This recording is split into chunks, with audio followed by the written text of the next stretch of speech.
Hey guys, for today's video, pupunta tayo ng Iloilo City from Cagayan de Oro City. Sasakay tayo ng minibus papuntang Laguindingan Airport. And we're here na nga guys sa Laguindingan Airport. This is my first time na sasakay ng airplane guys. So come with me to my journey in Iloilo City, or also known as the City of Love. So ngayon ko lang nalaman guys na ganito pala ang itsura sa loob ng airport kasi nga first time ko nga ngayon. So ayan, nag-antay kami, video lang muna. So sila yung mga kasama ko guys. So we will be together sa Iloilo namin. So ito na, papasok na kami guys. Tawa ko ng tawa kasi nga binibidyohan ako ng kasama ko kasi nga first time kong sumakay ng airplane.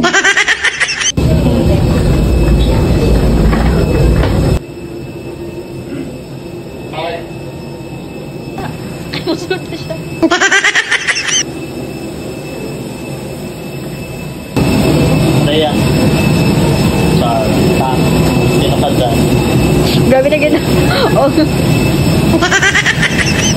Hangton mo yung kudyan eh.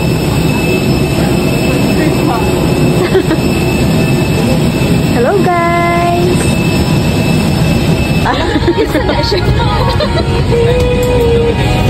Pamilya. Kasi feeling Francis. Normally, put your own mask first before assisting others. Keep it on until you are advised to remove it. Sure.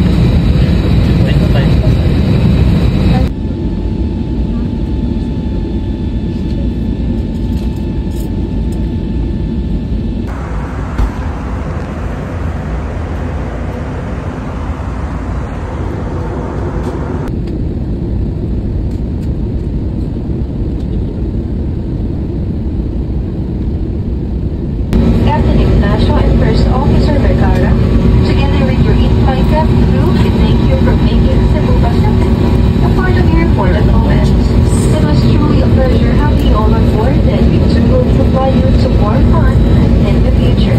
Once again, thank you everyone for flying Cebu Pacific.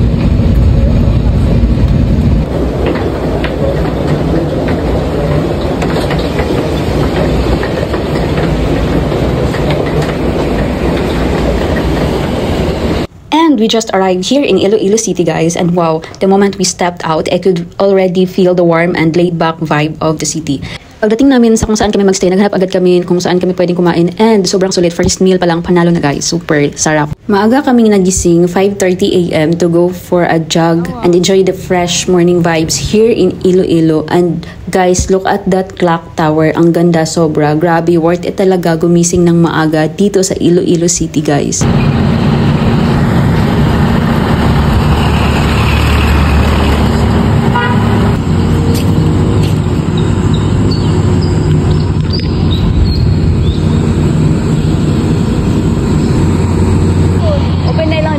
Jollibee. Grabe sa lang sa Jollibee ay.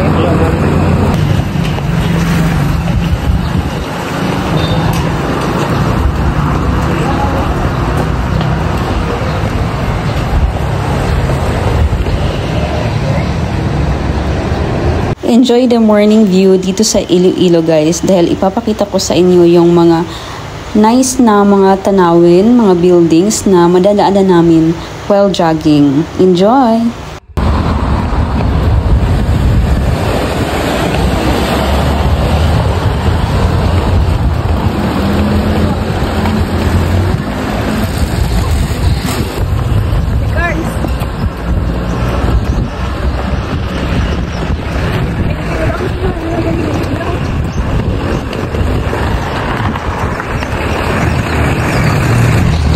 And look at that very beautiful sunrise guys, golden skies, fresh air, parang perfect way talaga to start the day.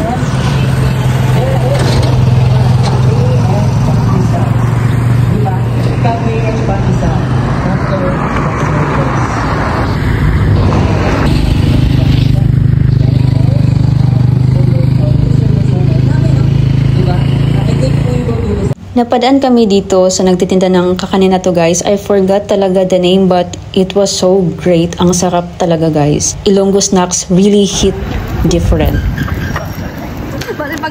Nagbilang bingka.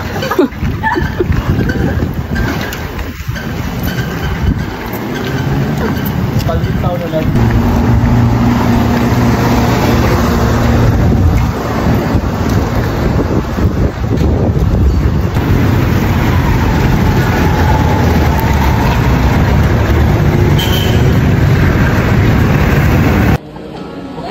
Dahil gutom na kami guys, dito na kami kumain sa Jollibee dahil malapit lang din naman sa kung saan kami nagstay. Ito nga pala yung inn na kung saan kami nagstay guys. Simple lang siya. Pero kung gusto mo ring magkatipid, go na tong ina to guys. So, eto lumabas kami kasi kakain kami guys sa labas and gagala na din. Ang tip ko nga pala na maibigay sa inyo guys is kapag nasa ibang lugar kayo, huwag kayong madalas kumain sa mga fast foods na nakikita nyo naman sa lugar kung saan kayo nakatira o kung saang lugar. Like, alam nyo guys, para matikman nyo talaga yung mga lotong lokal na kung saan kayo gumala. Mas mabuting dun talaga kayo kumain guys. Just like this food guys, ang sarap nito, grabe. And for now, nandito na kami guys kasi gagala kami, mag-visit kami sa mga museum ng Iloilo City. So, ayan yung ako guys, ang tita nyo. So, i-enjoy nyo muna yung view guys na nakikita ko ngayon kasi sobrang ganda talaga. As in, sa bawat sulok talaga dito sa Iloilo. Parang, ang nasabi ko lang talaga ay wow, wow, wow, wow talaga guys. Legit, no joke. The first museum na i-visit natin is itong Museum of Philippine Maritime History guys. Babal mag-video dito sa loob pero sa mga next na mga museum na pupunta natin guys, kung gusto nyo makita kung ano yung nasa loob para na rin kayong nasa Iloilo, watch till the end.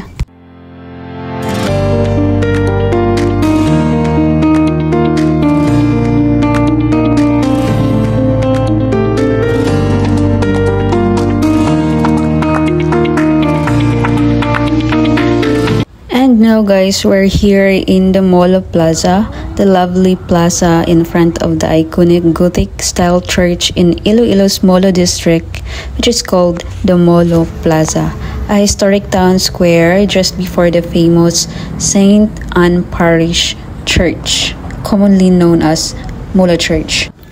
And ngayon naman guys, we're here at the Emperador Museum located at Casa Emperador, Iloilo Business Park, Iloilo City. This museum showcases the rich legacy of Emperador Brandy, the world's best-selling brandy, and celebrates the Ilonggo Spanish heritage of Iloilo through curated exhibits, immersive storytelling, and elegant architecture.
This is the view guys outside Emperador Museum. Para siyang BGC vibes.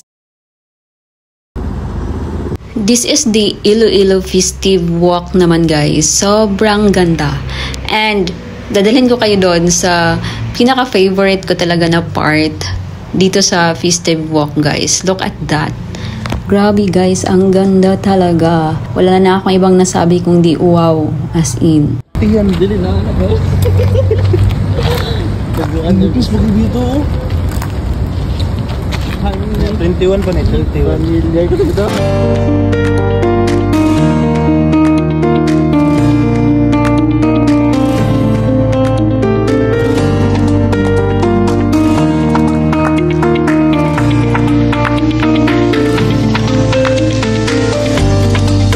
And that's all for now guys. We'll be having part 2 for this vlog kasi marami pa akong ipapakita sa inyo na beautiful, different parts of Iloilo City. Thank you so much for watching guys and see you on the next part of Iloilo City vlog. Bye!